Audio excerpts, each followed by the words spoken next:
I'm Kayla and I'll be turning 55 soon. I have a son named Nick, and I divorced my husband when Nick was in middle school. The reason was my husband's infidelity. Since then, it's just been Nick and I, but now he's married and I live with him and his wife. My daughter-in-law, Nora, is a very beautiful woman. Initially, I had a very good impression of her, but after living together, her true colors showed. She stays at home as a homemaker, but she doesn't do anything that resembles homemaking. She leaves everything to me, and if I ever ask for help, she turns vicious, which is hard to imagine, given her pretty face, and I've often been on the receiving end of her abuse. I wouldn't mind as much if I were just a homemaker, but since I work, there are days when I'm so tired that I wish for help. Nick has seen the way things are between his wife and I.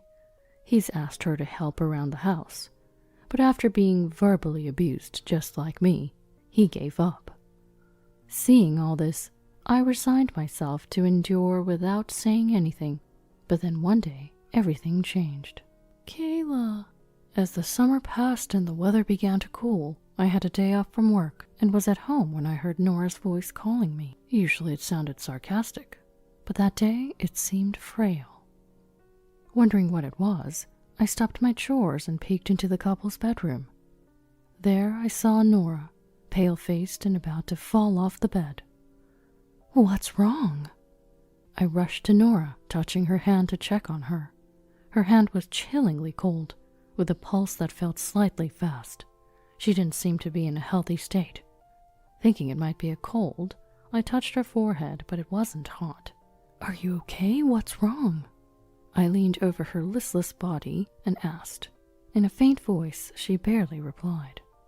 My stomach hurts so bad, she said, rubbing her lower abdomen. I thought it might be severe menstrual pain, but when I asked if she had any other symptoms, she mentioned that she had been experiencing diarrhea for a few days, sometimes with blood.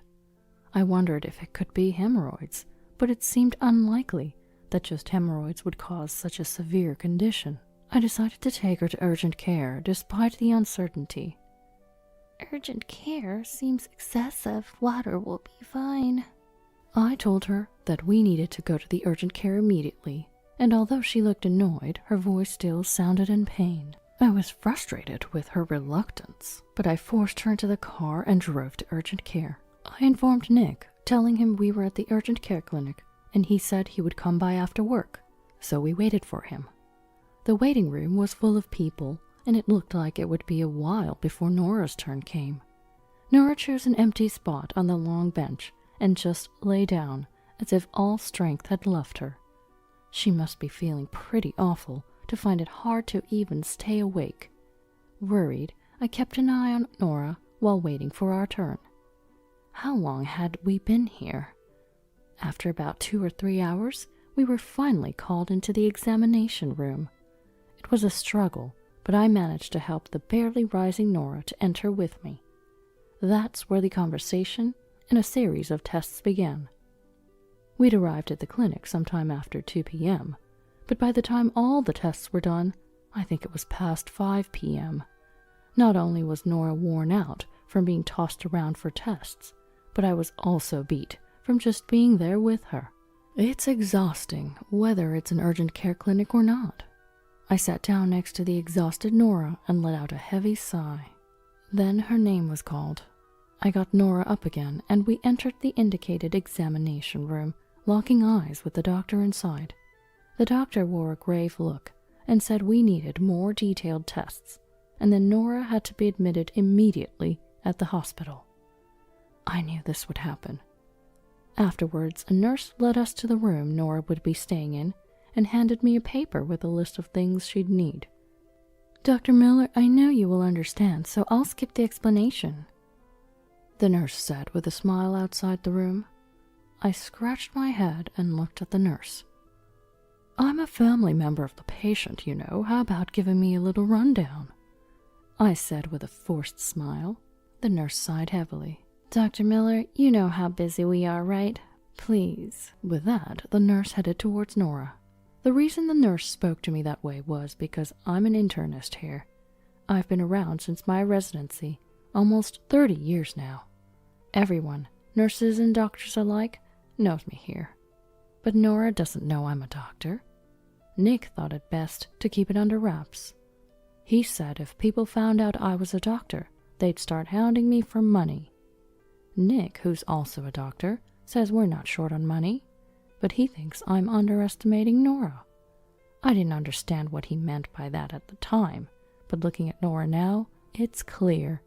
She does nothing, even though she's a homemaker and controls all the money Nick earns, doing as she pleases with it. When she's well, she goes shopping and comes back holding shopping bags from fancy brands, which is a bit off-putting to see. I've asked the hospital not to mention that I'm one of their doctors, so Nora won't find out. For now, I've left everything to the nurses and decided to go home to get Nora's things for the hospital stay. As I was grabbing items like clothes, a toothbrush, and a cup, Nick came back. Looking at the clock, it was already 7 p.m. "I'm home," he said. "Oh, didn't you stop by the hospital?" I asked, thinking he wouldn't be home this early if he had. Nick let out a heavy sigh and put his bag down onto the dining table. "I called as I was heading there, but she told me there's nothing I can do. Instead, she told me to go buy sweets, and while I'm at it, pick up her things from the house." He recounted with a wry smile. Nick was exhausted deep down, no doubt about it. "Well, I've just finished getting ready, so I'll bring it over," I said, mirroring Nick's wry smile. With that, we set off again for the hospital, where Nora was admitted. Upon reaching the hospital and entering Nora's room, the sight of her connected to an IV and fast asleep from exhaustion greeted us. She's truly lovely when she's peaceful, I thought, though I could never tell her that. Nick quietly arranged her things without waking Nora, then sat down on a chair. "What could it be?" he muttered under his breath. Watching him, I felt his concern. I tilted my head. "From what I've heard, it's hard to say. Let's just wait for the results of tomorrow's colonoscopy and blood tests." Nick nodded in agreement, and we headed home. The next day, I had work, thinking I'd check on other patients while waiting for Nora's diagnosis. At work, another doctor stopped me to discuss Nora's condition. The diagnosis was Crohn's disease. It's an intractable disease with an unclear cause, yet it's also a condition that many people suffer from. It seemed that Nora's condition had worsened, putting her in a serious state. I was frustrated with myself as a doctor for not realizing it sooner. The presence of a tumor also raised the possibility of colon cancer, and we might need to plan surgery. For now, I had to leave it to the other doctor to explain the situation to Nora. After finishing my shift and changing, I couldn't shake my concern for Nora, so I headed to her room, out of my white coat. Inside, I found Nora's mother, Victoria, talking to her. "You'll be fine. This is a big hospital, and the doctor also said you'll be okay."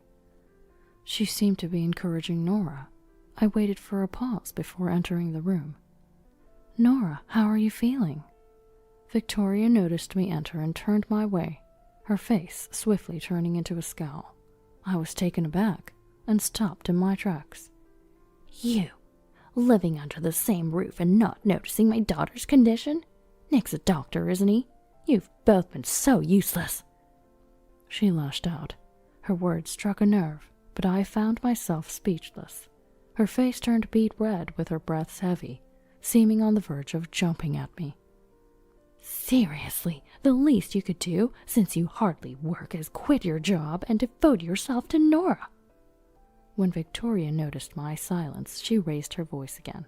"Even if you don't know about my job, nobody has the right to say such things," I thought, feeling a bit offended. But I realized that arguing wouldn't solve anything, especially not in front of a sick person. I simply apologized to Victoria and turned my attention to Nora. Nora seemed to be in a better condition than yesterday. At least her complexion was not poor. However, she looked at me with displeasure. "You seem much better than yesterday," I said with a smile as I approached her, but Nora turned her face away. Ugh, seeing your face, Kayla, is making me feel sick. Yeah, nobody likes a meager older lady around. Let's send her home. It was clear they didn't care for me at all. Victoria, trying to soothe Nora, who looked ready to curse me out, made me stop approaching any further. I'm sorry, then. I'll be leaving now. With those words, I left the room quickly and closed the door behind me. Feeling a bit upset myself, I headed home. Nick arrived soon after, having visited Nora, and it seemed he had learned of her Crohn's disease. He lamented not noticing earlier, sharing the same sentiments as me. There's nothing we can do about it now. Let's focus on treatment and support her as much as we can, I said to Nick, trying to lift his spirits. He nodded quietly. Yeah, though he seemed unconvinced. Nora began treatment that day, but for some reason, she didn't agree to surgery, opting for medication instead.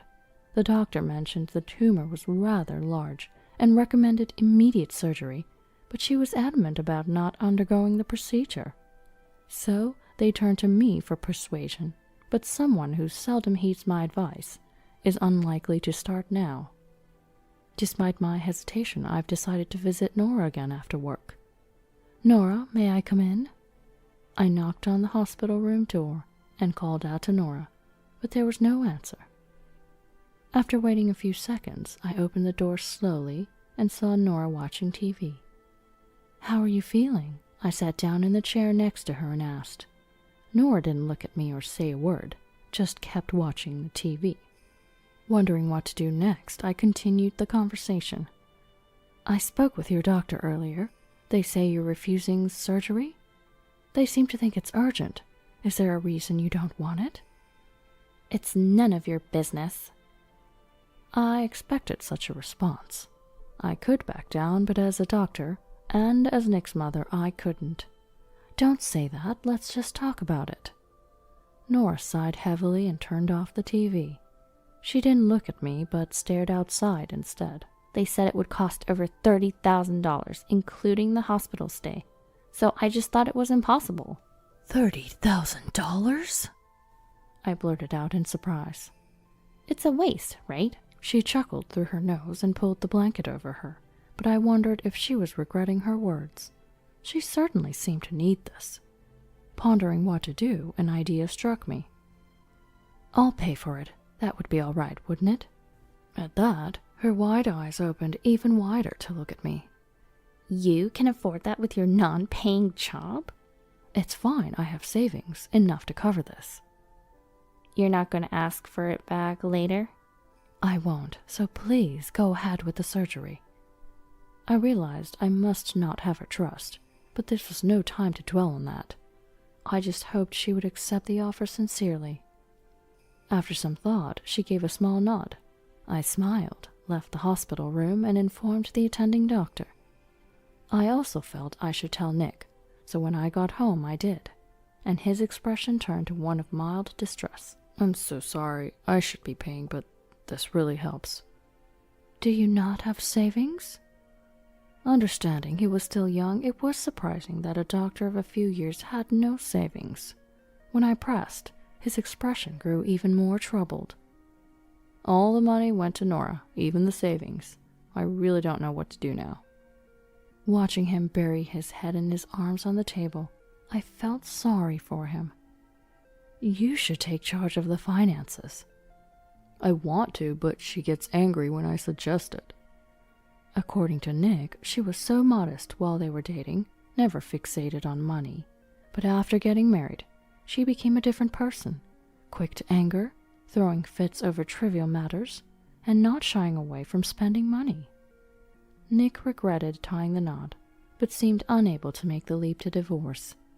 Maybe he's too kind, thinking that if he just endures, Nora wouldn't have to be unhappy. Then, with Nora's diagnosis of a serious illness, it only made it harder for Nick to consider leaving. Certainly, if he were to propose divorce to a seriously ill Nora now, he'd be met with cold stares. I just told Nick that for now, he should focus on helping Nora get a bit better, and we'd think about the rest later. A few days went by, and on a day when Nick and I both had off, we went to see Nora. Entering the hospital room, Victoria was there too. "Hello." As I walked in with Nick, Victoria's glare hardened, but having grown somewhat immune to that look, I approached Nora without faltering. Nick, apparently not used to it, stopped in his tracks and didn't come closer. "How are you feeling?" I looked at Nora, whose complexion seemed a bit off, maybe not feeling well. "I don't know." Her response to my words might be a small sign of progress. I smiled at Nora's words and pulled out a check from my bag. I had put it in an envelope. "Here, this is what I promised you before." As I handed it to her, Nora's eyes lit up. She grabbed it and immediately checked inside. She looked pleased, as if she'd been waiting for it. From the outside, you'd think she loved money, which left me with a wry smile. "What's this?" Victoria, unaware of the money situation, widened her eyes at the check in Nora's hands, then shot a sharper than usual glare my way. "What is this?" "This is for the treatment expenses. Nora was worried about the costs," I replied, wondering if I should have gotten Victoria's permission beforehand, to which she narrowed her eyes and scoffed. "Playing the savior? Don't get ahead of yourself." With that, she snatched the check from Nora's hand and pushed it back at me. Nora whispered a small, "Ah," but quickly looked down when Victoria glared at her. "I didn't mean it that way. I just heard that it would be better to have the surgery as soon as possible." "There's no need. This child is strong and can make do with just medication." "The doctor in charge didn't say that." I wonder why Victoria is so against surgery. It's as if she can't entertain the thought. I look over to Nick, keeping my distance, but he shrugs, seemingly clueless. "Nora says she's fine with it." Turning away, Victoria speaks, and I shift my gaze to Nora. Then Nora looks away uncomfortably. "That's right. I don't need any surgery. Just leave me alone." Despite her agreeing to the surgery earlier, I feel incredibly disappointed. "But what if you have cancer?" "Can you just shut up? I don't want to hear an outsider's opinion." Nick tries to speak up to persuade her, but Victoria cuts him off. "We don't plan to listen to you, so could you please go away?" "Yeah, just go away." As I run out of things to say, Victoria pulls my arm, urging me outside.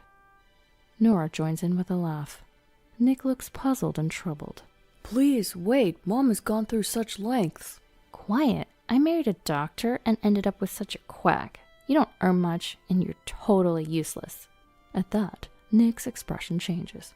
Clearly, he's angry. It's bad when Nick, who rarely gets angry, is provoked. I grab Nick's shoulder and shake my head to calm him down. Nick looks at me, biting his lip, barely containing his anger. "Nora, are you really okay with this?" Deciding they won't listen to anything more, I turn to Nora one last time. Nora frowns, but then looks at me with a forced laugh. "I'm fine. Now please take that quack and leave." At her signal, I take Nick's hand and leave the room. Opening the door, a nurse stands there, her face awkward.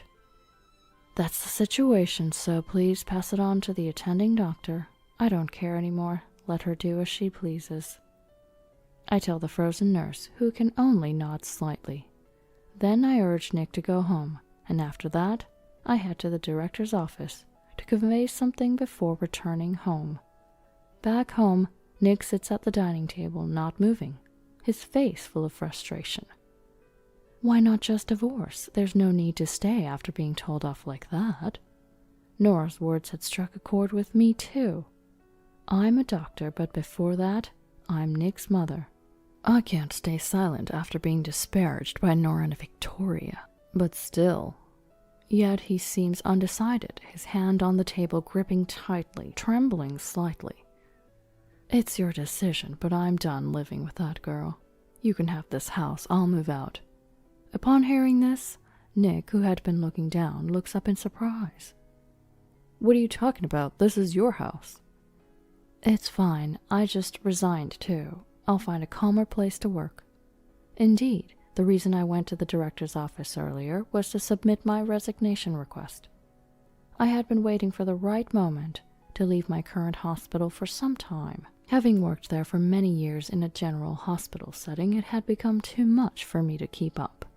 So I thought about continuing my practice in a more settled place, but the opportunity had been elusive, making this the perfect time. Wait a second, you can't just decide that so easily. It must have been sudden for Nick. I smiled at Nick, who looked anxious. It's something I've thought about for a long time.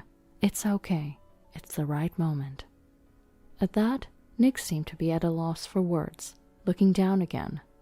Without saying anything more to Nick, I went into my room, checked online for a property in the area that I thought was good, and started preparing. Months later, as I told Nick, I moved away from the place I had lived before, relocating to a much more rural area. I managed to fit in with the community, and am working as a doctor in a small hospital. And now, Nick lives with me. He had divorced Nora, sold his house, and moved down here. From what I heard, Nick spent some time with Nora, trying to convince her to get treatment, but whether it was because of Victoria or not, she never had the surgery, and her condition just worsened. But she still had the energy to berate Nick, and seeing that she never changed, Nick grew tired of it, especially when Victoria started demanding alimony, blaming him for Nora's condition, calling him a quack. Those words led Nick to decide to leave Nora. He offered alimony in exchange for a divorce, and although Victoria was against it, Nora agreed, and they divorced rather swiftly. Later, Nick heard that Nora's condition was indeed a malignant tumor, progressing rapidly due to her youth, advancing to the terminal stage. Victoria begged the doctor to do something, but was told it was hopeless and that she won't live much longer, which she tearfully relayed to Nick over the phone. Nora also reached out to Nick for help, but since she had refused it when it mattered, he did not respond. It may seem heartless, but this was a consequence of their own making. Nick was down for a while, wondering if it was his fault, but as time passed, he found peace and is now working diligently at a new hospital. I sometimes think of Nora, but now there is nothing I can do. I just hope she can spend what time she has left in happiness. We're able to live because of the hard work of our farmers. I insist to my soon-to-be father-in-law, but my words fall on deaf ears. He mocks farming as a job that's not profitable. He even laughs, challenging me to show him the life of a farmer. Fine, let him see my family farm. He'll regret his words soon enough. My name is Henry. I used to work in sales, but when my dad's health deteriorated, I took over the family farm. I'm the second son, but my elder brother moved overseas for work. That left me as the only one to continue the family business. I have a sweet and strong-willed fiancé. I fell head over heels for Ellie the moment I saw her working at our regular cafe, and that's how our relationship started. 2 years into dating, she accepted my marriage proposal. So here I am, about to meet Ellie's parents. Gosh, I'm nervous, I mutter, looking up at the luxurious high-rise where Ellie's parents live. Don't worry, Henry. I've already talked to my mom about you. But my dad, well, that's another story. I've heard her father is a stern man who owns a few restaurants. As nervous as I was, I go in and greet them. To my relief, both warmly welcome me. Sorry that we haven't been able to sync our schedules because of my busy work, the father-in-law began, then started elaborating on how well his company was doing. Henry, I hear you're the top performer in sales.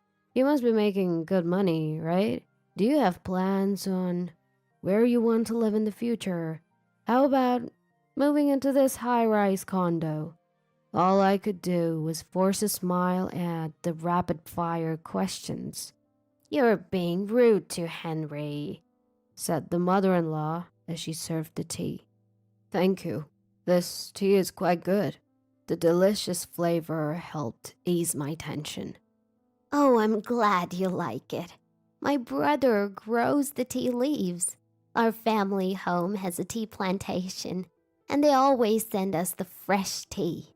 The conversation took a lively turn as my mother-in-law and I chatted about the tea. My father-in-law then huffed and said, "A tea plantation, how antiquated. Few households drink tea these days. I wonder when your family home will go out of business." His disparaging remark about her family home left my mother-in-law looking downcast. I had heard somewhere that tea plantations aren't as profitable as they used to be. It's labor-intensive work that requires skill and, above all, manpower. Still, seeing my mother-in-law so disheartened, I couldn't keep my mouth shut. We owe our livelihood to the farmers who work hard to produce our food. We're able to live thanks to the people who grow crops. The same is true for tea. I'm sure many people find comfort in the delicious taste of this tea. At my words, my father-in-law scowled. I seemed to have put him in a bad mood. The timing couldn't have been worse, but I took a deep breath and blurted out, "I've decided to quit my job and take over the family farm. I've decided to protect the land that's been passed down through the generations. Ellie has accepted this, so please, support us in the future." The moment I announced that I had taken over the farm, my father-in-law's face turned red with anger. "A farmer? I agreed to meet you because you were the top-performing sales guy. Ellie, did you lie to me?" My father-in-law, his face filled with anger, turned to Ellie. "I've tried to talk to you about this many times, but you were too busy. Besides, Mom supports our decision," Ellie said, sighing. She must have known it would come to this. Upon hearing that I had switched from my job to farming, my father-in-law's attitude changed dramatically. It was a parade of prejudice against farmers.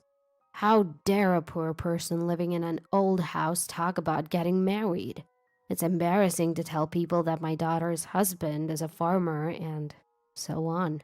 When asked what I was growing, I answered mainly cherry tomatoes, and he exclaimed, "Cherry tomatoes? They don't seem to make much money and there's no future in them."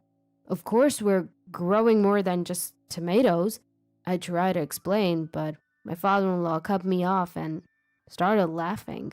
"Growing a variety of vegetables is proof that you're not making a profit." He dismissed whatever I said.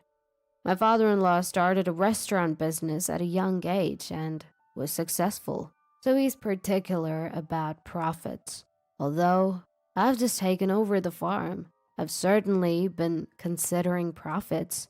But as I tried to discuss this, my father-in-law shook his head dismissively.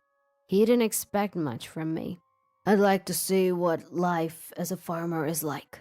Is your house a shack? Are your parents wearing overalls and straw hats while working? Maybe I should meet them next time." I was getting angry at him making fun of my house and parents, but the one who protested angrily was Ellie. "I can't believe you're making fun of farmers. I'm ashamed to be your daughter." At Ellie's words, my father-in-law was enraged and slapped her on the cheek. My mother-in-law was angry that he had raised his hand against her daughter. Ellie, with tears from the pain, turned the situation into complete chaos. "You're living in this high-rise condo thanks to me. Be grateful. I don't care who a daughter like you marries." I took Ellie, who was sobbing, and left my in-laws' house. I couldn't forgive my father-in-law for making fun of farming and for hitting Ellie. "Hello, it's Henry. I'll be bringing my fiancée and her parents next time." I called my father and reported every word of my father-in-law's remarks. "He runs restaurants, doesn't he? What's the name of it?" he asked, so I told him my father-in-law's name and the name of the restaurants he runs. "I have an idea, so wait for me." I asked what he meant by an idea, but he said he was still uncertain and hung up the phone. After a while, my father called back. After hearing from my father, I immediately went to meet some people. Later, Ellie and I went to greet my mother-in-law again. She apologized for my father-in-law's arrogant attitude. He had apparently become arrogant since his restaurant business took off. He moved into a high-rise condo to show off to people around him and began to look down on those who earned less than him. It was a daily occurrence for him to ridicule her family's tea farm. His affairs with women were not hidden, and he did as he pleased, according to my mother-in-law. She said she endured it all for her daughter. I don't want to cause trouble for Ellie and Henry by getting a divorce. My mother-in-law is a kind person who thinks of Ellie and me. Don't worry about us. Please think of your own happiness. When I said that, she thanked me and smiled. I want to help my brother who inherited our family's tea farm. I don't want to see the farm that has been handed down for generations go out of business. He reminded me of the importance of tea farm, Henry. So I'm going to divorce him and go back to my parents' home. It seemed that my mother-in-law's resolution is already made. The day came when I took my in-laws to my parents' home. After getting off the airplane, we drove for another hour. There were vast fields and farms around us. I can't believe there are houses where people live in such a rural area.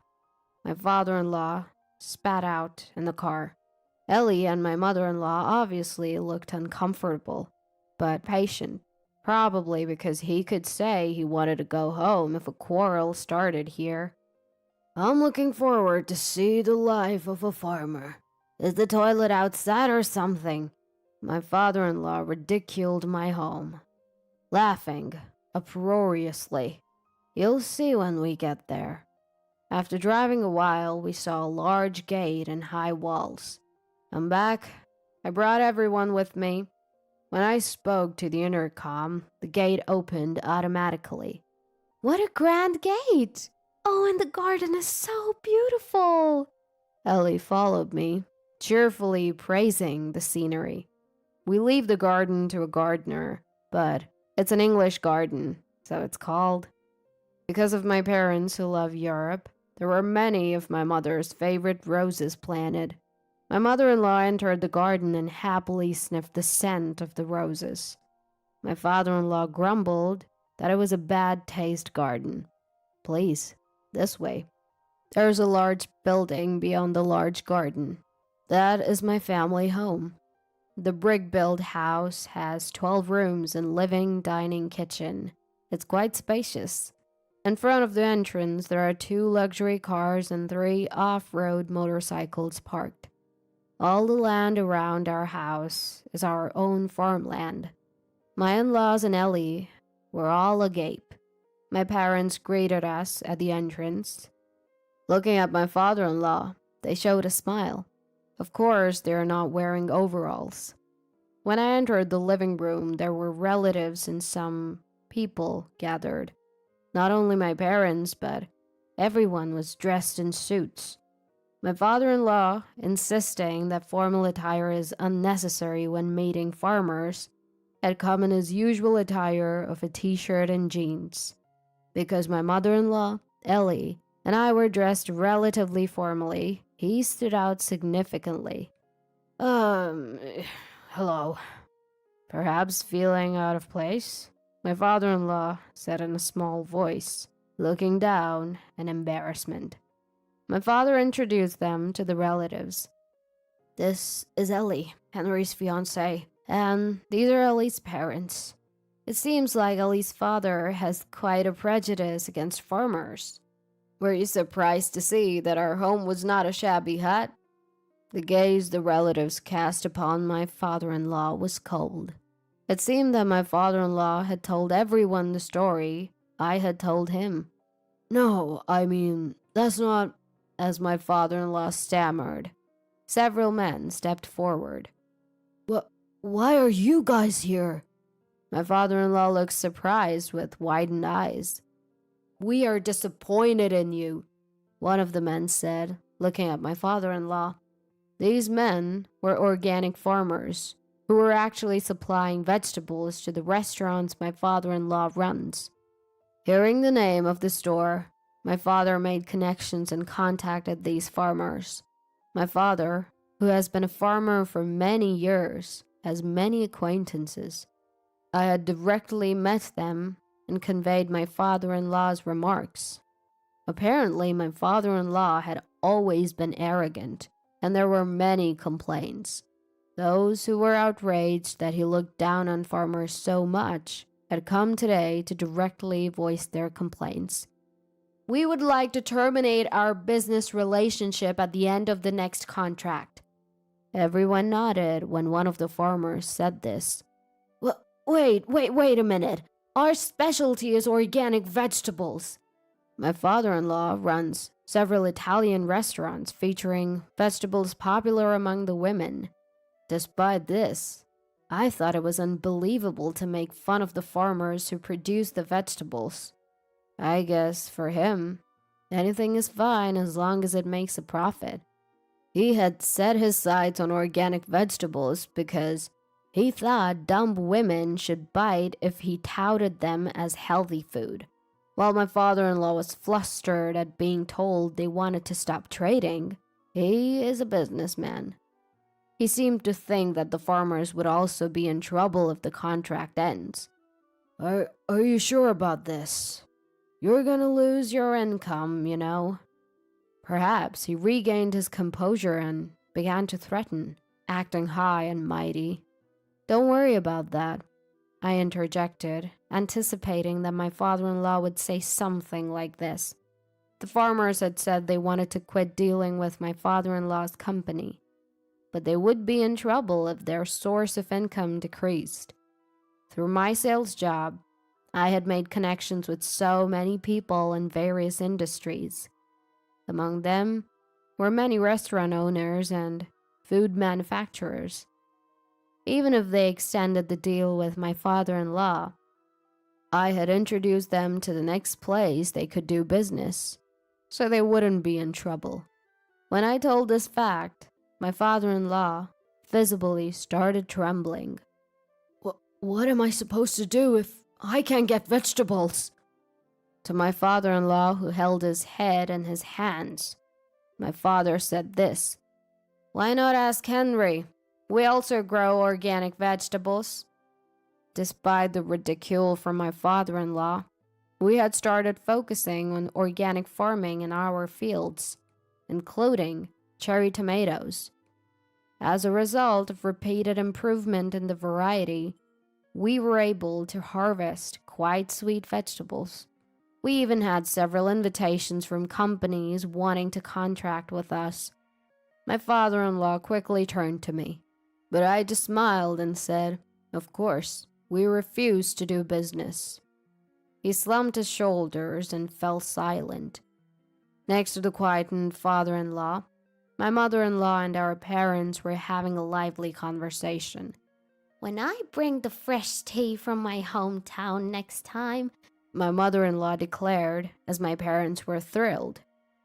In the car on the way back, my father-in-law exploded in anger. How dare you cancel the deal? Do you want my business to go bankrupt? He was shouting from the back seat. Frankly, I couldn't care less about what happens to his restaurants. And you, as my wife, not even defending me. This is why I hate country women.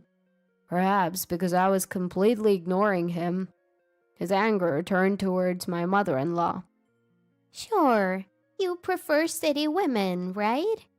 Your current favorite is Mary, isn't it? When my mother-in-law calmly started talking, the car fell silent. Henry paid to hire a detective. You didn't hide it at all, so the evidence was easy to obtain. Please take care of the divorce documents and the alimony payments. My father-in-law turned pale at her words. Divorce? What are you saying? How do you plan to survive without my earnings? She told him she planned to work on the tea farm her brother inherited after the divorce. Then my father-in-law smirked and said, Isn't that tea farm on the verge of bankruptcy? Fine, I'll divorce you. It's better to live with a young woman than an aging wife. Then, no one spoke a word, and a heavy silence filled the car. When we arrived at the airport, not wanting to be together any longer, my father-in-law headed towards the gate alone. Ellie, looking at her father's back, muttered sadly, "To think such a man as my father." "I think your father will definitely regret his choice," I said, pulling Ellie's shoulder towards me. A few days later, my in-laws' divorce was finalized. Due to the evidence of his affair, he was fully liable. He seemed to have nearly forced my mother-in-law, saying, "I'll give you money, just leave." Ellie and I were angry when we heard the story, but my mother-in-law was laughing, saying it was okay since she got a lot of money. $50,000 in alimony from my father-in-law, and $15,000 in alimony from his mistress. She plans to use this money to revive the tea farm. While my father-in-law was enjoying himself at his high-rise condo with his mistress, her husband barged in, turning the place into a battlefield. Yes, my father-in-law's mistress was a married woman. We had known that when we had the detective investigate, so we thought it wouldn't end well.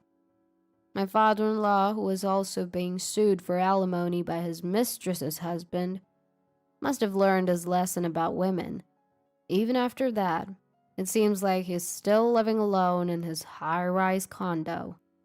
His bad reputation spread among the farmers, and the number of farms willing to do business with him drastically decreased.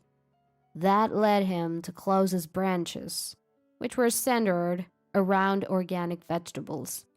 Perhaps feeling lonely, I heard that letters from my father-in-law occasionally arrive at my mother-in-law's parents' house. The content is pathetic, asking her to come back because he's lonely.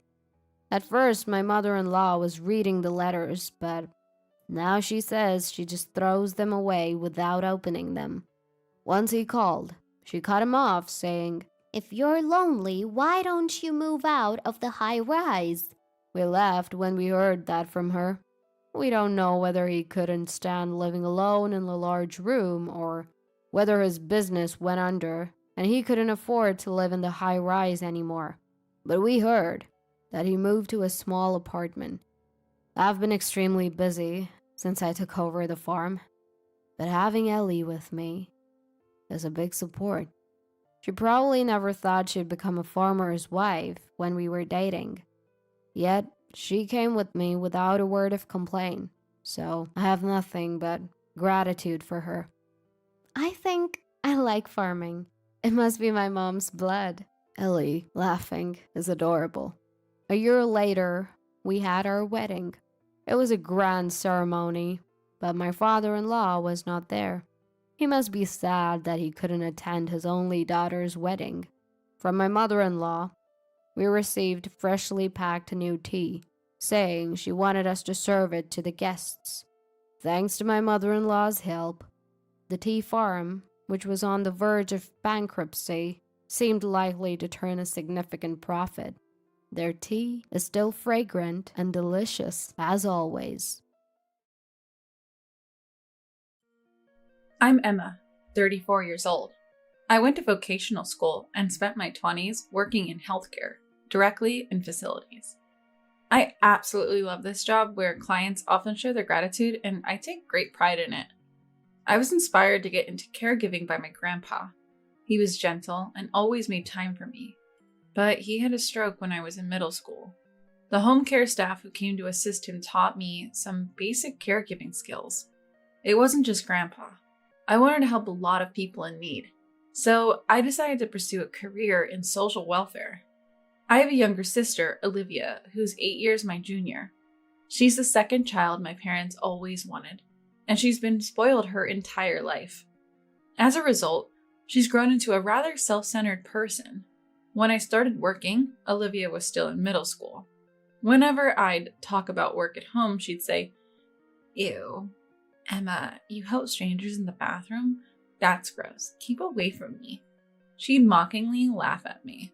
I'm the quiet type, so I'd never talk back. I had to confront Olivia about her selfishness before, but she's so good with words that she shut me down every time. Because of those tough experiences, I couldn't bring myself to say out loud what I really thought about her character. Olivia, on the other hand, has a free-spirited personality and lots of friends. Her dating life has never hit a dry spell either. "My friend just married a CEO and now parties every day. I want to join the elite crowd too," she'd say. Olivia frequently attended high-profile dinner parties, and she managed to get engaged to the heir of a private hospital. Ironically, this hospital is where I work, and her fiancé, Derek, is an acquaintance of mine. Olivia, uninterested in my life, probably has no idea. I've also kept mum about knowing Derek. "I've decided to get engaged to Olivia. She's just like you. Emma, such a great person." Derek shared his engagement news with me, making me feel quite conflicted. I can't help but think Olivia is putting on a front for him. Though I had my concerns about Derek, if they love each other, there's nothing to be done but wish them well. It seems the wedding will be a grand affair, just as Olivia desires. "I'm planning a surprise to dazzle Olivia on the big day," Derek confided in me. I told him I'd help out in any way I could. It's their moment to shine after all. Time to get new dresses and shoes ready for the wedding. As her sister, I even splurged on an expensive necklace I'd never normally buy, just to make sure she wouldn't be embarrassed by me. Then, out of nowhere, Olivia called me the day before the wedding. "I heard from Derek that there'll be some VIP guests, so you, the poor Emma, better not come." I was stunned. "Wait, you're saying you don't want your own sister there? Wouldn't that offend people?" Cutting me off, she sneered, "I'm joining the elite, you know. It's embarrassing to have a sister in caregiving. Caregiving jobs are filthy, tough, and low-paying. They're bottom of the barrel work. Olivia always disdains other people's jobs despite never having worked a day in her life. Always making excuses about her jobs being boring or beneath her." She continued, "The VIPs are Derek's mentors. They're high-status people. I can't be introducing them to poor Emma." Hearing Olivia laugh while she said it made my blood boil. Why demean caregiving so much? There are many people whose lives are better because of this profession. Apparently, Olivia, the naive rich girl, can't even fathom that. Well, she'll regret it then.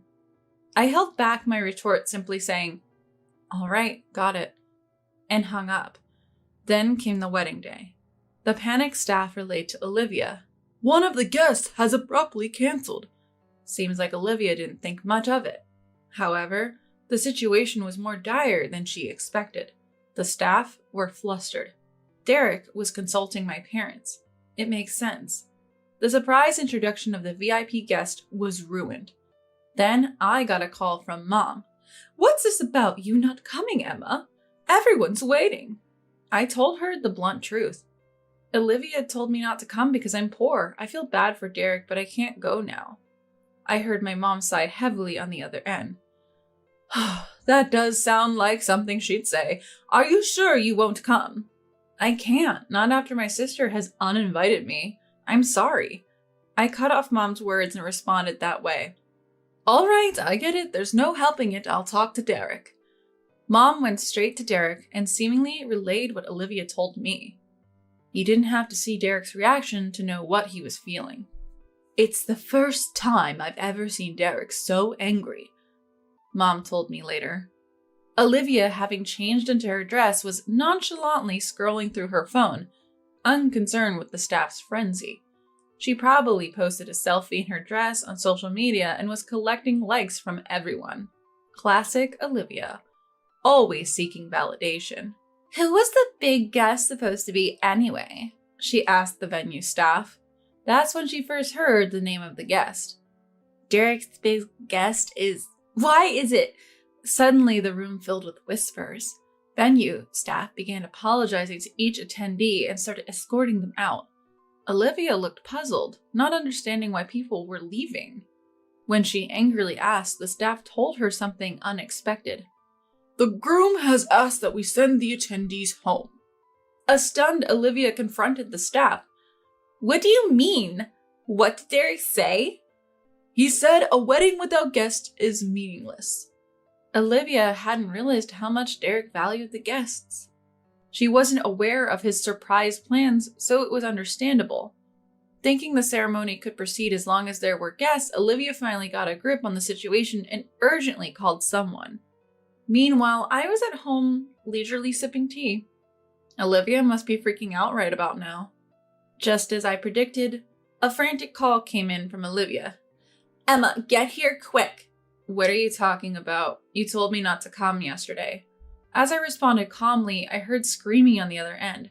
If there are no guests, it's pointless. Derek is sending everyone home, and why are you the big guest? I couldn't help but smile at Olivia's ranting over the phone. She wouldn't stop insisting that I come, so I reluctantly decided to head to the venue. It would be inconvenient if she showed up in my home in her dress. When I arrived at the venue, Olivia greeted me with a devilish expression. Convince Derek now, you useless person, and what do you mean you're the big guest? It makes no sense. Apparently, Derek hadn't yet explained our relationship. It's all your fault our wedding is ruined, Olivia vented at me. I thought to myself, the real issue is that you didn't invite me in the first place. But I chose to remain silent. I noticed people gathering behind Olivia. Of course, a bride in a dress with a devilish expression would draw attention, and the crowd was growing. Knowing my mean-spirited sister, she would probably throw out more insults. You might want to stop talking. I tried to warn her as her sister, but Olivia was unstoppable. Shut up. I was generous to invite you, a broke caregiver, so be grateful. The onlookers around us had clearly lost all respect for her. Even Olivia's friends seemed embarrassed and left the venue. Olivia had lost her friends, but it was all her own doing. Men, who appeared to be Derek's friends, kept their distance and began bad-mouthing Olivia. No one would want their friend's fiancé to be like this. As I silently watched Olivia, who was still treating caregivers like poor people, familiar faces appeared. It was Derek, his parents, and our own parents who saw Olivia berating me. Rushing over with a face red in anger was Derek. He had been told by the staff that the bride was causing a scene and had hurried over. Olivia, who had been berating me non-stop, suddenly turned pale the moment she saw Derek. The mask she had been wearing shattered in that instant. No, wait, it's not what you think. Emma didn't show up on time, so I was just wondering why she would skip without notice. Olivia stuttered and started making excuses, but Derek knew Olivia was lying because he heard from Mom why I was absent. You told her not to come, didn't you? Derek's shoulders were shaking with anger. He must have been incredibly disillusioned to see his friend, me, being insulted and lied to. Besides, whoever heard of a bride causing a scene at her own wedding with so many people watching? Derek looked down at Olivia as if she were trash. Emma is a care manager at our hospital. She's the person who helped me through tough times. There was a period when Derek was struggling with whether to take over the hospital management. He often said he couldn't become the head of the hospital because he wasn't getting along with veteran doctors. Seeing Derek down, I stepped in to help mediate relationships. I'd often encourage him, saying he'd do just fine when he was feeling low and lacking confidence. He still thanks me for that and calls me his benefactor. Derek is diligent and has been studying hard to take over the hospital. I've been giving him various tips from my perspective as a care manager. Before we knew it, we had become like siblings who could consult each other about anything. I said she was a big guest because I wanted to surprise you, Olivia. It was supposed to be a special appearance by Emma. Derek thought Olivia would be thrilled to find out her sister was also her fiancé's mentor. But what he actually saw was Olivia berating me. Derek must have already made up his mind. His angry face turned serious and he said, "I can clearly see now that you look down on welfare workers. You seem to have told Emma to skip the ceremony because she's poor. I don't want to marry a woman like that. I've already decided to call off the engagement, which is why I was sending guests home." Olivia was at a loss for words. She was desperately trying to persuade him not to cancel the wedding now. But Derek wasn't the only one who was angry after hearing our exchange. Derek's dad, the hospital director, was also furious. "I can't tolerate anyone who disrespects our staff on the front lines. My wife and I are both against this marriage." The director speaks in a firm tone. He not only focuses on medical care, but also on elder care, treating his staff with kindness. It was the first time anyone had seen the usually gentle director get angry. Derek's mom used to be a homemaker, but now volunteers at a senior care facility. She, too, is visibly angry, perhaps because of her close relationship with the caregiving staff. Olivia, disapproved of by both her fiancé and his parents, is visibly shaken. Then she turns her pleading eyes towards me. "Emma, what I said earlier was just a joke. You understand me, right?" She probably thought if Derek and I were close, I could convince him. But I'm sure she also thinks I'd listen because she's always looked down on me. It's clear what my shallow sister is thinking. Facing Olivia, I smile sarcastically and say, "It's too late for apologies. You made your bed, now lie in it. I have no intention of convincing Derek." At this change in me, Olivia is both surprised and dumbfounded. Derek is like a brother to me. If he's decided to break off the engagement, I will respect his decision. I'm actually relieved he came to his senses. "You wouldn't say that, Emma. Mom and Dad are on my side, right?" Realizing I won't help her, Olivia glances at our parents. Noticing this, I say to my parents, who had been looking down in shame, "If you spoil Olivia here, she'll just make the same mistakes." Both Mom and Dad nod quietly. Our parents often complain to me that they might have raised Olivia wrong. Though usually lenient with their youngest, they seem ready to change their approach to Olivia. "We apologize for causing you discomfort. It's our fault for spoiling Olivia. We respect Derek's decision and agree to end the engagement." With no one on her side, Olivia collapses to her knees. And so, the engagement between Olivia and Derek comes to an end. The wedding was initially going to be fully funded by Derek and his parents. We'll cover the cancellation fees, as our parents have offered to help. Given that we are planning a lavish wedding, the amount will be substantial. Olivia still seemed to think our parents would bail her out. Even after hearing the sum, she acted as if it didn't concern her. Derek, who initiated the break, suggested they split the fee. Mom, who had been discussing the amount, says, "Olivia, you'll have to pay this back, even if it takes a lifetime. Neither we nor Emma will provide any financial assistance." Caught off guard, Olivia starts to panic and cry. She's unemployed and has never held a job for long. Without a stable work history, she'd likely get turned down even if she did apply for jobs. Unable to find work and claiming she can't pay, I found her a job. The job was in elder care, the very field Olivia had been mocking. "It's the perfect place for you to straighten up," I tell her. I take her to a senior care facility run by a strict, seasoned staff. As she's my sister, please feel free to train her rigorously, I say. We had told the veteran in advance about Olivia's situation. She doesn't have a caregiving license, so she'd start at minimum wage, and no matter how hard she works, she'll initially bring home just a bit over $1,000. That money will go entirely toward paying off the wedding venue's cancellation fees.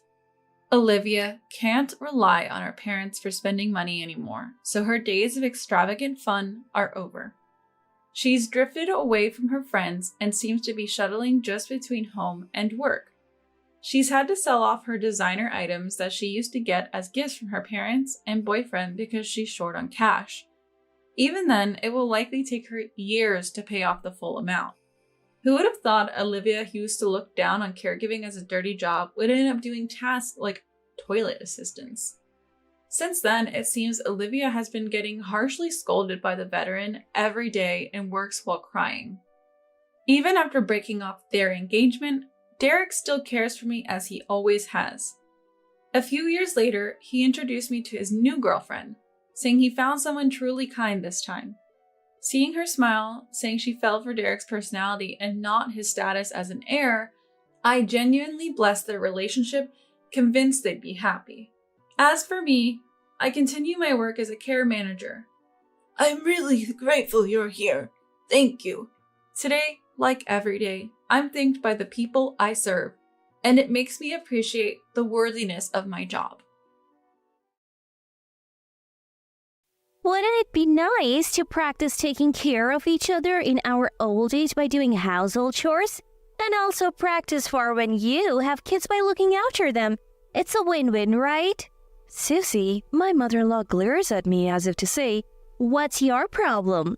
In the background, my sister-in-law's husband and my father-in-law Raymond are already assembling a crib without asking. Right before my eyes, preparations for moving in together are rapidly underway. My husband, looking amused, meets my stern gaze. My name is Miranda. I live with my husband, Michael. We met through work and started dating. I was always busy with work, so I didn't have any other opportunities to meet people. Michael told me he liked me from the moment we met, but I initially thought of him as just a business contact. So when he first asked me out, I was genuinely surprised. Although I wasn't initially interested in Michael, I was in my late 20s, and with a little push from friends, I decided to give dating him a try. Both of us had little experience in love, so it was an awkward date. But spending time with Michael was genuinely enjoyable. Fast forward about 3 years, and Michael and I decided to get married. We were both quite successful for being just shy of 30, and with our combined income, we bought a spacious house on a mortgage. My dream was to raise a family and have a dog here with Michael. I thought Michael felt the same way. At least that's what I thought when we first moved into the house. But about 6 months after getting married, I realized Michael no longer shared that dream. My sister-in-law Elsie got pregnant. Elsie lived nearby and would occasionally visit, but her visits increased significantly after her pregnancy. She would often show up unannounced, and I was even shocked to find her sitting at our front door after a shopping trip. When I found her, she angrily said, "How could you leave a pregnant woman waiting outside?" But I had no idea she was coming. I was already juggling a hectic life, balancing work and household chores, and adding Elsie to the mix made it unbearable. She would show up early in the morning saying, "Our washing machine is acting up, so I thought I'd bring my laundry for you to do," or come over at home with her husband and say, "We're hungry, feed us." I was at my wit's end with Elsie and consulted Michael, but he just said, "What's the big deal? Elsie is my sister and she's your sister-in-law. It's natural for her to visit." He took no action. I realized nothing would change unless I took action, so I finally told Elsie, "This is becoming a problem." I asked her to stop burdening me with chores in the early morning and to quit timing her dinner visits for when I get off work. Then Elsie left in tears, and who shows up but Raymond and Susie. We live near my in-laws because Michael suggested it would be convenient for when we have kids. That decision backfired as Raymond and Susie came over for what seemed like retaliation for how Elsie was treated. I was made to sit on the floor and was berated for being a terrible woman. I already knew these two didn't like me much. They were kind to me before we got married, but their attitude changed when I said I would continue working after marriage. They held old-fashioned views that a woman should stay home after marriage. They also cared a lot about appearances and lectured me multiple times about how my working might make people think Michael doesn't earn enough. I didn't quit my job, so they started disliking me. I had reservations about building a house near them, but they're important to Michael. I thought their attitude might soften when they have grandchildren, so I went ahead with it. Big mistake. They scolded me for over an hour, saying it was terrible not to help Elsie, who's pregnant. "What if something happens to the baby?" they said, and then demanded drinks when they were tired from their lecture. Even the coffee I made was criticized as being bad and bitter after they left. I was so frustrated that I cried. I even told Michael, "If Raymond and Susie are going to be involved, I want a divorce." Michael was shocked by the word divorce, but seeing me cry, he comforted me saying, I didn't know you were feeling so cornered. he promised to talk to his parents, and a week later, Elsie's baby was born. It was a cute girl, and both Michael and I melted when we saw the pictures. A week later, when I was idly thinking about wanting a child with Michael, Elsie showed up at our house, and she didn't come alone. She brought her husband, Raymond, and Susie, cheerfully announcing, "We're here!" As I stood confused, Elsie's husband walked in carrying large bags and said, We'll be counting on you from today. What? I was confused, but Elsie's husband and Raymond were carrying a lot of luggage into our house from the car they had parked in front of our house. What's going on? When I asked Susie, who was sorting through the items in the entranceway, what was going on, she snapped at me. "Why don't you help out? You're so clueless." Still not understanding, I went to the living room followed by Raymond and Elsie's husband carrying something large. Elsie directed them to place it near the living room window. What they pulled out of the box was a crib. Michael, what's going on? What is this? It's a surprise. A surprise? Look, Miranda, you've been having a hard time with Dad and Mom, right? I thought if we all lived together, you would see how great they are and get along. What are you talking about? I frowned at Michael's behavior. Michael was still smiling, thinking he had done something good for me. As I took a deep breath to complain, Elsie, holding her baby, glared at me and said, "What's your problem? We're family. There's no issue with us living together." So as family, Elsie will help with the household chores like I do? Of course not. I have a baby to take care of, and I just gave birth a week ago. You really need to think before you speak. That's right.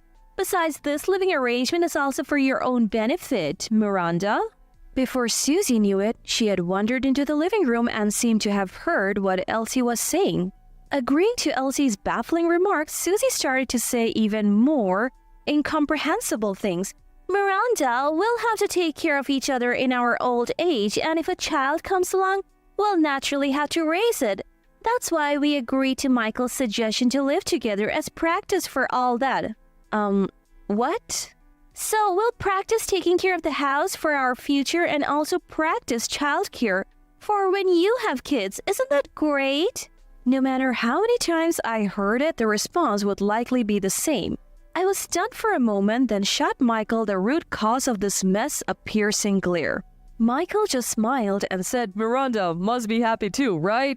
I felt a chill thinking that this man might not understand his wife's feelings or anyone else's.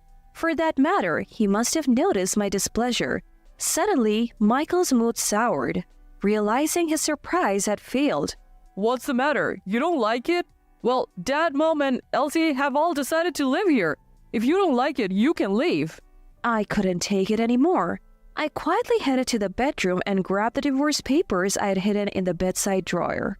I had prepared these papers when I previously discussed issues with Michael. I never thought I would actually use them, but their time has come. I returned to the living room and handed Michael the divorce papers. "I'm leaving." I calmly made my declaration and began to prepare to leave, pulling out a large suitcase I had stored in the closet. At first, Michael was saying things like, Why? I did this for you, Miranda.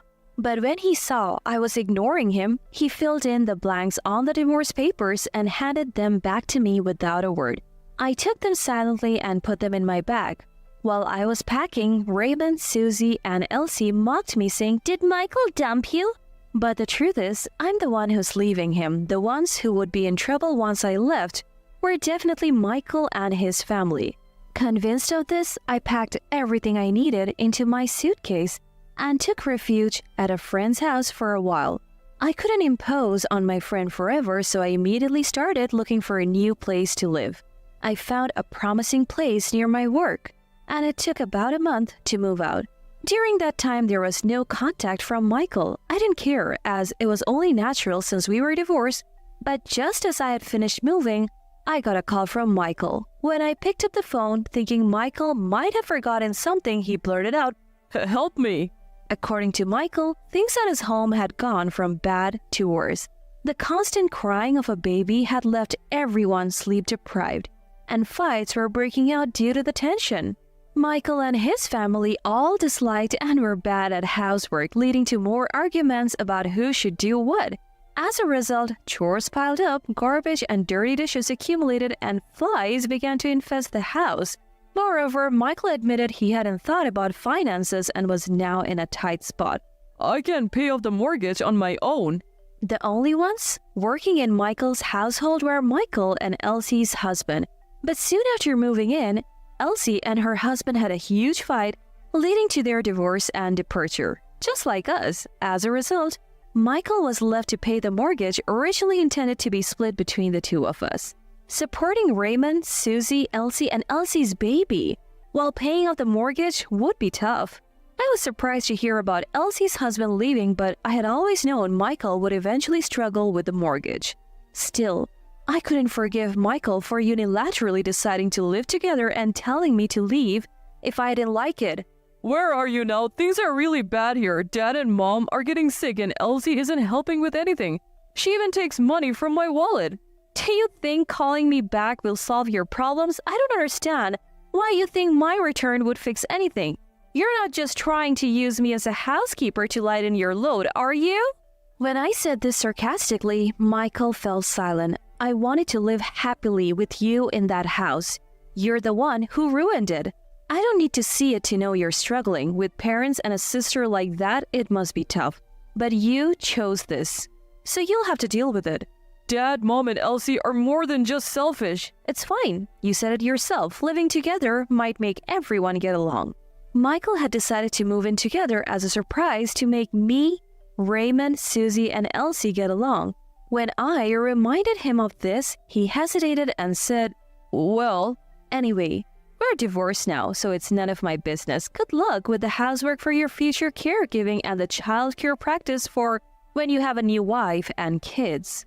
With that, I hung up and blocked Michael's number. I later heard about what happened to Michael and his family from a friend who had supported me during our marriage and provided a refuge during our divorce. This friend worked with Michael and had grown up in the same town, so they were in the loop. Michael continued to live in the house we had built, but the neighbors had a poor opinion of him.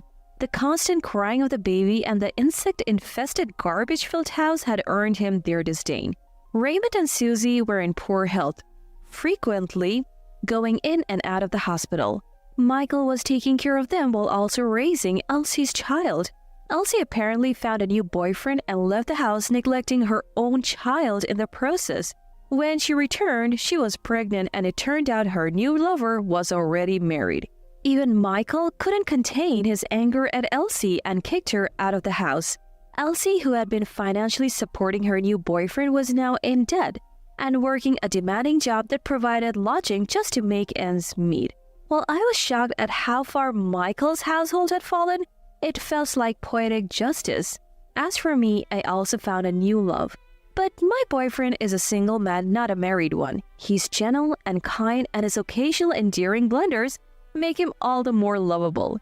He doesn't mind that I've been divorced and is willing to consider marriage at a pace that suits me, given my previous fears about it.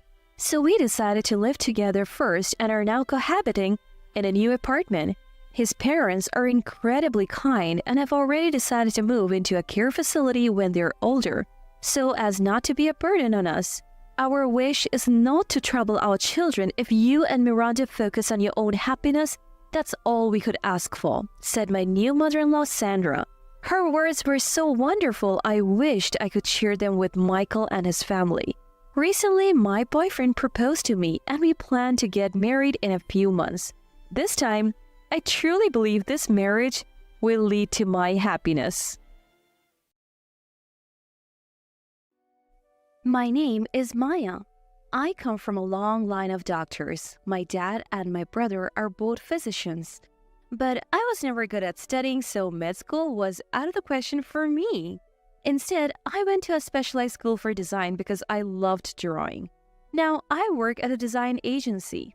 Even though I chose a different path, my parents never had a problem with it. However, the same can be said for Eloise, my sister-in-law who married my brother. Maya, are you hiding in your room again? I keep telling you I'm working. You sure you're not just messing around? Of course not. Just like any other job, weekdays during the day are my working hours. I work in web design. So as long as I have a computer, I can work from home. But Eloise just doesn't get it. Sure, you're doing that work from home thing, right? I know what that is. If you say so. But work from home jobs are more like pocket money, right? Hard to call that a real job. Eloise always says stuff like this, trying to one me up. Finally, I had no choice but to talk to my brother about it. He explained to Eloise what my job entails, but Eloise still didn't understand. So I started going to the design office a few times a week. Seeing this, Eloise suddenly changed her tune. It seems she finally realized I have a real job. Ever since, she stopped complaining and kept her distance from my room. That's not to say my relationship with Eloise got worse. If anything, Eloise has been the one trying to improve our relationship. Maya, I bought some cake while shopping. Please have some. Thank you, Eloise. Now, conversations like this have become an everyday occurrences. Sometimes I buy souvenirs for Eloise when I go to work. In this way, our relationship gradually improved. Then, on one particular Sunday, when I went to the living room, my brother Nolan was loudly talking on the phone. Got it? I'm on my way. What's going on, big brother? It's an emergency call. I was planning to go out with Eloise and Carlos since mom and dad are not around. Carlos is the name of my brother's son, so Carlos is my nephew. Seeing my brother looking a bit distressed, Eloise turned to me and said, How about it, Maya? Why don't the three of us go out for lunch? Me? Why not? Nolan seems busy and it's a perfect opportunity. That makes sense. I smiled and nodded. Then my brother also approved of us going out looking relieved. So after sending off my brother, we left the house. But my smile only lasted until then, because Eloise took us to a high-end restaurant I have never been to before. I froze in front of the restaurant and blurted, Are we really eating at such an upscale place? Do you not like it? Eloise tilted her head. It's not that bad, but it looks pretty expensive. Don't worry, this place is Nolan's regular spot. Well, it's different for Nolan since he's a doctor, but even though I come from a family of doctors, I'm just an ordinary person working at a regular company. I'm not rich, and I earn a regular salary. I felt quite intimidated. However, thinking that it's all part of gaining experience, I went into the restaurant with Eloise. The inside of the restaurant felt even more luxurious than I thought. The ingredients were fresh and both the taste and service were top-notch. Getting caught up in the atmosphere, I ended up consuming about $200 worth of food in no time. Looking over, I noticed that Eloise had eaten just as much. Carlos, although not as much as us, had consumed food worth a few tens of dollars. Feeling rattled, I suggested to Eloise, Carlos has eaten quite a bit too. How about we split the bill? But Eloise laughed and said, What are you talking about? I invited you, so I'll pay. But it's going to be pretty expensive. Don't worry, it's fine. Eloise kept smiling. I felt overwhelmed, thinking this must be what it looks like to be a doctor's wife and wealthy. While I was pondering this, Eloise told the staff, We would like the bill, please. I'm sorry, Eloise. Thanks for treating us. Of course, Maya. You're my sister, even if it's just by marriage. I had always been doted on by my older brother. Still, I thought having a sister would have been nice if she treated me like this. Just as I thought this, Eloise let out a yelp while rummaging through her bag. Oh no! I forgot my wallet. What? I must have left it somewhere. Eloise tilted her head as she spoke, while the cashier, looking increasingly annoyed. Eloise, are you okay? Worried, I spoke to Eloise. Sorry, Maya, could you cover the bill? Me? Well, I can't help it. It's too much to settle with mobile payment. Yeah, I guess so. In the end, I had no choice but to pay with my card. Afterwards, Eloise kept apologizing. I was really careless. I'm so sorry. It's fine. You'll pay me back, right?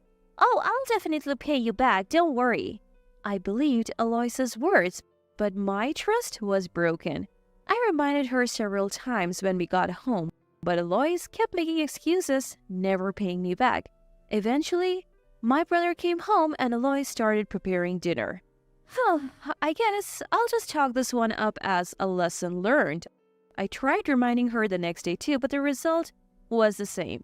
Alois kept making excuses and dodging the issue. Gradually, I gave up on getting paid back. I am never going out for meals with her again. I had decided that in my heart. Just then, my mom approached me with some news.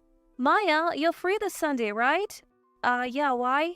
Your father and I have decided to go on a day trip bus tour for peach picking. Oh, that sounds like a nice getaway for you two. Don't worry about me. Go ahead and enjoy yourself. So, I'll be out on Sunday. Nolan said he'll be at a conference too. Can you keep an eye on things with Alois? Uh-huh. My brother won't be here either? According to Mom, my brother would also be away attending a conference. What's more, Mom even gave Alois some money for lunch before heading out. Use that money to take Carlos to a fast food place, will you? I would rather not. You're family now. You don't need to be so formal. That's not the point. I really wanted to refuse, but I couldn't. So it was decided. On Sunday, Alois, Carlos, and I would go to a fast food restaurant. And then came Sunday. Once my parents and brother had left, Alois approached me. Hey, Maya, you know, about taking Carlos to the fast food place? Right. Yeah, but are you uneasy about it? Well, given what happened last time, I'm a bit anxious. Don't worry, we can pay with just our phones these days. Who forgets their phone? Alois chuckled and showed me her phone.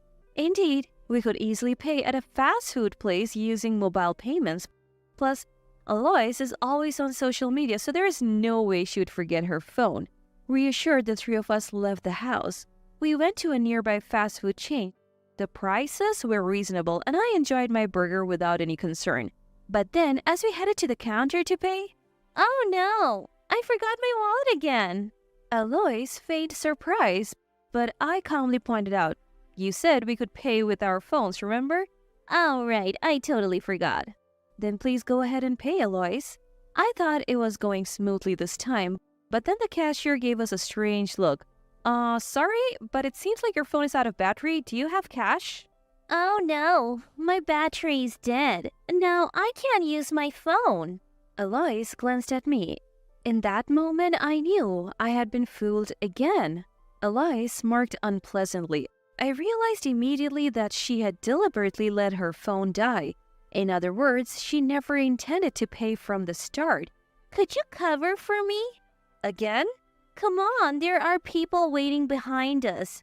Sure enough, the fast food place is packed with families. A long line of customers is waiting to check out behind me. I can't hold everyone up. I pull out my wallet, pay, and move on. Outside the restaurant, I ask Alois, you got lunch money from Mom, right? So you're going to pay me back. I know. I'm holding you to your promise. Make sure you pay me back. I reiterate, though not happily. Yet, that promise was never kept. True to form, or maybe just typical Alois, she found ways to dodge me. Eventually, my 20s, I hope to use this bitter experience for a better future, hoping for a good relationship down the line.